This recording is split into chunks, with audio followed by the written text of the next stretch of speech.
Bubblegum in the dish. Welcome back, family. You know what I need y'all guys to do. Go ahead and hit that subscribe button for me, guys. My channel is growing. Despise not small beginnings. You understand? Hit the like button. Hit the share button. Comment, family. I'm trying to get into the YouTube algorithm. YouTube tripping sometime, but I'm going to keep peddling it anyway. Support my channel by going to the Cash App, guys, and donating there. It's $Drummer1980. I do appreciate you in advance. You also can support my channel by clicking on the super thanks located under the video, guys. Donating there as well. And like how I tell each and every one of y'all, I do appreciate you tenfolds over, hands down. I'm proud that you're rocking with me. Well. I'm back one more time, guys. Let me titillate your brain for about 30 minutes, all right? I don't make believe, I make believers. I'm your gracious soldier, Drummer 1980, hailing from Columbia, South Carolina. I hope you had a good day, and by chance you didn't have a good day, ask yourself why, because remember this, happiness is an inside job, and it will always be an internal affair. Well, guys, we back today again with a lady that have some interesting views. Now, Tariq is going to deal with her with kid gloves on, and he is going to get through to her. But I just want y'all to hear this conversation because this is a real good conversation, guys. Listen up. I don't understand why you have to be so rude. What's up, Farrah? How are you, Miss White Lady? Are you saying that in a negative way or a positive? Do you take being white negative? I mean, it depends who it's coming from. Well, if it's coming from anybody.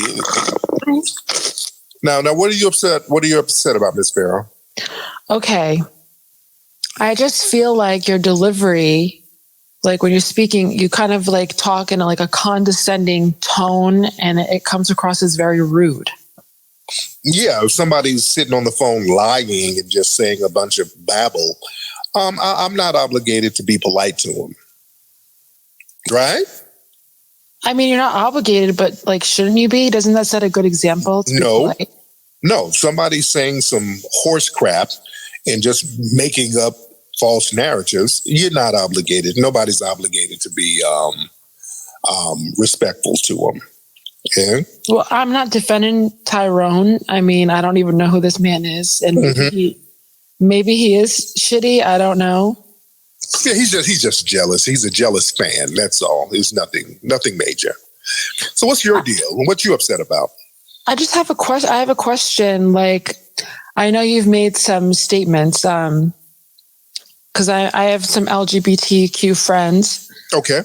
And you made a video called Buck Breaking, I believe it was. Right. I made a movie. I made a whole movie about it. A movie. Right. A film. So are you homophobic? What would be homophobic from the movie Buck Breaking? Well, I'm going to have to say I didn't watch the film. So then why would you say I'm homophobic if you didn't watch the film? It was based on just various tweets that you had posted. I mean, like, I don't... Like what? Like what tweets were homophobic? You see how that conversation is starting to transpire, guys? She didn't even watch the film, but yet she want to bring it up. See? That's a tactic. Guys, she's starting off in bad faith, right? Because she didn't even watch the film. Have to watch these cunning sly devils, man. Family, just because you disagree with something with the LGBT doesn't make you homophobic, man. And they always try to throw that label onto people just because they disagree. So I've paid attention to you for a while. I don't have a list of all of these tweets and all of these posts. Name one that was even remotely homophobic. Like saying that like white men, something about like white men trying to dominate Black men, you know, through certain, you know what I mean, physical means. What's homophobic about that? That's history. The white supremacist male did dominate Black men and Black women and Black people sexually.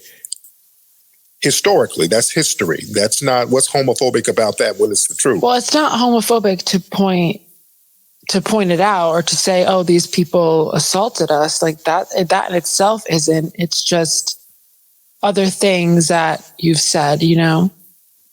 Like what, ma'am? I'm talking about the movie Buckbreaking was a history piece. Well, can I have a second to find it? Yeah. But if you make an accusation... No, it was a question. No, it was a question. I didn't make an accusation. But even if you have a question, the question is accusatory. Well, you should already have it locked and loaded. You should already have your narrative together. My apologies. It's very last minute. Right. See, this is why people got to be very careful with just slinging around narratives. So historically, and if you watch the movie Buckbreaking, we talk about your community, ma'am, the white community. They've been pretty crappy towards black people, and they've done some horrible things and some horrible things sexually to black people. But we have to say that was years ago. Like, it's not people. It's not me. It's not my family. It's your community. Not our community at the moment. Oh, yeah, it is your community, ma'am. Family, understand this. Listen that way I'm coming from. I don't have no problem with my LGBT brothers, okay? You can do as you please. You can eat as much carpet and have cat fights and sword fights, carpet munching, cat hair in your throat. I don't care what you do, but just don't push it off on me, or don't push it off on the kids. That's all that I'm saying. And yes, the LGBT community have a dark history whenever it comes to black people in particular. One that come to mind would be J. Edgar Hoover. FBI, anybody? J. Edgar Hoover? He was flaming, wasn't he? There was some slave owners that was flaming as well, that passed laws. Lord Cornbury and several others that owned slaves. So they have a real dark past. It's the racism behind it. That's what we saying. It's the racism behind the LGBT. You can do what you want to do. I don't care. You can use gerbils, bananas. I don't care what you do. You can ride a bicycle with no seat. It don't matter to me. I don't care. But just don't push it off on me, or don't push it off on the kids. But we dealing with the racism behind the LGBT. The black LGBT is just like the black people in general. They don't have anything. They are subjugated. They are used as pets and sexual toys. That's what they are used for. That's it. They don't have no institutions. They don't have no communities. Years ago, no, it wasn't hundreds of an immigrant. Like I'm second generation immigrant. Not hundreds of years ago. It happens now. The buck-breaking happens right now. You have people like Ed Buck. People like Ed Buck. That's right now. Who the hell is Ed Buck? Ed Buck was a white man who had several black men he was having relations with, who ended up dead in his apartment, and they wouldn't arrest this guy for years. They finally arrested him on a drug charge, but there were dead black men ended up in this man's apartment over and over again. This was recently. How many people? It was like 3 people? Like 3. So you think, was he, where did he live? Was this in the South or something? No, it was in Los Angeles. It was out here in Los Angeles, that's insane. Why didn't they arrest him? They arrested him on a drug charge eventually, because there was so many black men coming out of his damn apartment dead. And that's the thing. You have people like Jeffrey Dahmer, who was buck breaking and raping and killing black men. Yeah, that's true. That right. So let's not do that. It was hundreds of years ago. No, it wasn't. The Jeffrey Dahmers, that's the only one who got caught. He got caught because he got too sloppy. But I wouldn't even say he got sloppy. He didn't get sloppy. They just didn't bother to look in his refrigerator. So. But those are a couple murders in the current age versus something that was happening, in the Caribbean hundreds of years ago, 100 years ago, 200 years ago. Right. It didn't just on a bigger scale. It's like there are murders that assault, all different groups. Ma'am, last week, a white officer and some other white officers, they're on trial in Mississippi right now for basically sexually assaulting some black men in a racial attack down in Mississippi, where they were about to sodomize black men They went into a black man's house and found out he was with a white woman, and they were torturing these black men and torturing them sexually. One of the white officers just got sentenced, ma'am. This just happened. This happened last week. It's not hundreds of years ago. This stuff happens all the time. Historically, there's always a thing where a white supremacist the male. scale of it is a lot smaller. Scale? What do you mean the scale of it, ma'am? Like, you're talking about a small handful of incidents in a country where there's like 300 million people. Ma'am, it shouldn't happen at all. I agree. I agree. It should never happen. Everything has been upgraded, updated, evolved. If you want to get certain positions, this is what you have to do. Bend over. Huh? Can I get a witness? If you want to make it in this game, bend over. If you want to climb to the top, you have to have certain mannerisms. Huh? Billy Porter, anybody? You see what P. Diddy going through, right? And you see the people connected to him, right? Have anybody seen the case files where he said, if you want to win a Grammy, I can make sure you win a Grammy, but first, you have to do this. See, that's racism, butt breaking, and everything within itself, guys.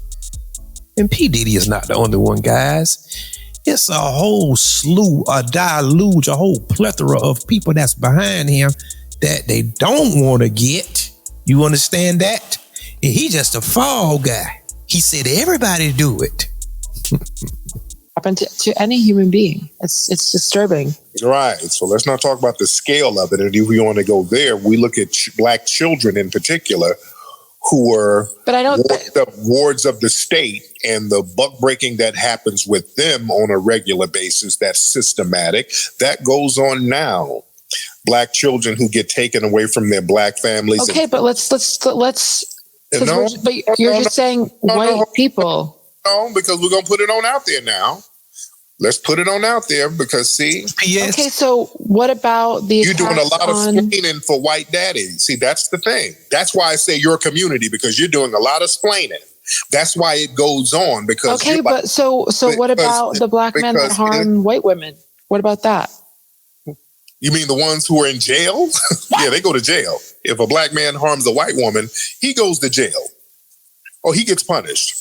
Or if a white woman harms a black man, the black man gets punished. Look at Jonathan Majors. Jonathan Majors was running from a white woman, and then he got charged. So yeah, that problem is wrapped up right there. Black men are overly punished for even thinking about harming a white woman. So we don't want to go there, do we? Well, it still happens, but you don't see me out here, saying negative things against your community. Yeah, you do. We get locked up. Yeah. Your community locks up our community. When we do anything remotely negative to a white woman or whoever, we get locked up immediately. Your community, you get impunity. It's called white supremacy. You can harm black people with impunity. Well, I don't support that, Tariq. Well, you don't do anything to stop it, so you do support it by proxy, ma'am, because you're making excuses. What would you advise me to do? You do the same thing y'all do when a black person does something. Y'all make noise. When a black person does something you don't like, you make noise about it. When a black person does something that rubs you the wrong way. Well, I make noise when anybody does something that affects me. It has nothing to do with race. That's just me on an individual level. Right. By the way, do you think that Kyle Rittenhouse acted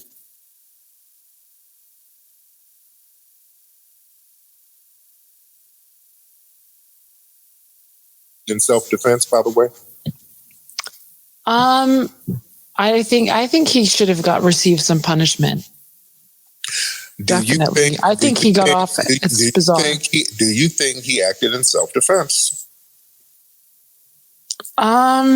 I haven't looked deep into the case, but he showed up there with a gun. Just based on the few facts, it seems like he was looking for trouble. He showed up with a gun. You know what I mean? Mm-hmm. He shot several people. I mean, I don't understand what risk these people posed. Right. 2 people, separate incidences. Mm-hmm.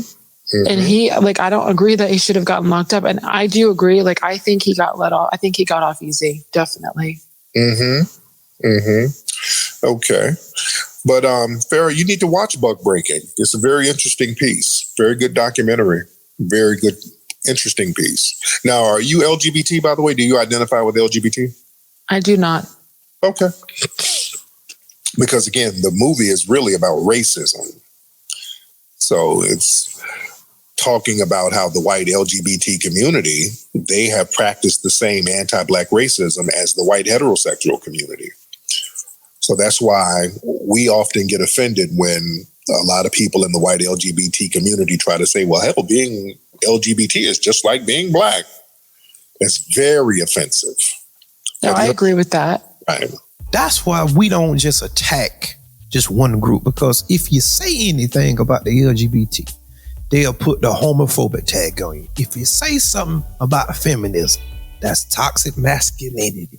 If you go to school, try to get yourself together, oh, that's DEI. That's affirmative action. If you don't do anything, oh, he's a lazy. They welfare queens. So no matter what you do, he a Democrat, he on the plantation. Then if you Republican, then it's something else. It's always something. Get that through your head, okay? It's always something. You never will win with these people. And when I say people, I'm talking about the white supremacists, because we're not talking about white people in general, because there are some good white folks, but unfortunately for us, like I always say, they are not the people in power, because the people in power are clearly head and shoulders racist. And we can see that. We can see that a mile away. And ain't no Candace Owens or Jesse D. Peterson, the Hodge twins, the Black conservative, Officer Tatum, none of them can convince me. None of them. Because those Negro souls has been broken. And we can clearly see it. We can clearly see that. That's why I don't even listen to coons and sambos and sellouts. Because that's exactly what they are. Because their talking points match everything on 4chan. The same talking points, word for word. Literally. Guys, tell me what y'all think about this video. My LGBT brothers and sisters have no problem with you. Do your thing. Ride the bicycle with no seat. We don't care. Like how I said, we are talking about the racism within the LGBT. Just don't push it off on the children. Just don't push it off on me. And everybody can live in perfect harmony. All right? Guys, until next time. Peace. And remember, there is more.